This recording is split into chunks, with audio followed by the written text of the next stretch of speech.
తెలుగు ఇండస్ట్రీలో power star Pawan Kalyan గారికి ఉన్న క్రేజ్ గురించి ప్రత్యేకంగా చెప్పనక్కర్లేదు. ఆయన చేసిన సినిమాలు హిట్ అయినా ఫ్లాప్ అయినా ఆయనపై అభిమానం ఎంత మాత్రం తగ్గదు.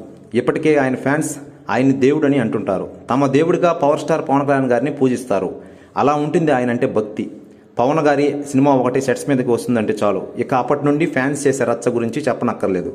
ఆ సినిమా రిలీజ్ అయ్యే వరకు దానికి సంబంధించిన న్యూస్ బాగా ట్రెండ్ చేస్తారు. ఇక పవర్ స్టార్ పవన్ కళ్యాణ్ గారి కెరీర్లో గబ్బర్ సింగ్ సినిమా ఎంత పెద్ద హిట్ అయిందో తెలిసిందే.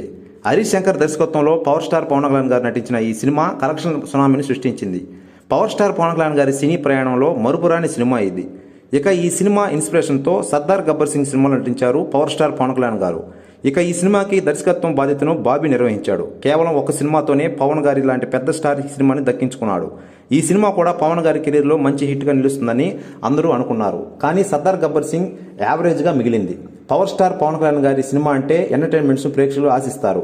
అదే కోణంలో ఈ సినిమాలో కామెడీని కాస్త ఎక్కువ చేసి చూపించారు. ఇది పెద్దగా వర్కౌట్ కాలేదు. ఇక తాజాగా ఒక ప్రైవేట్ ఛానల్కి ఇచ్చిన ఇంటర్వ్యూలో దర్శకుడు బాబీ ఈ సినిమా గురించి పలు ఆసక్తికర అంశాలు పంచుకున్నాడు. ఒక పవన్ కళ్యాణ్ గారి అభిమానిగా సర్దార్ గబ్బర్ సింగ్ సినిమా చేశాను, కానీ అభిమానులను సంతృప్తి పరిచేలా తెరకెక్కించలేకపోయాను. ఈ సినిమాపై ఉన్న అంచనాలు అందుకోలేకపోయానంటూ చెప్పుకొచ్చారు. నా రెండో సినిమాలోనే పవర్ స్టార్ పవన్ కళ్యాణ్ గారితో కలిసి పనిచేయడం జరిగింది. ఆ విషయంలో నాకు అదృష్టం కలిసి వచ్చింది. స్క్రిప్ట్ విషయంలో ఇంకాస్త జాగ్రత్త పడి ఉంటే బాగుండేది అని అన్నారట.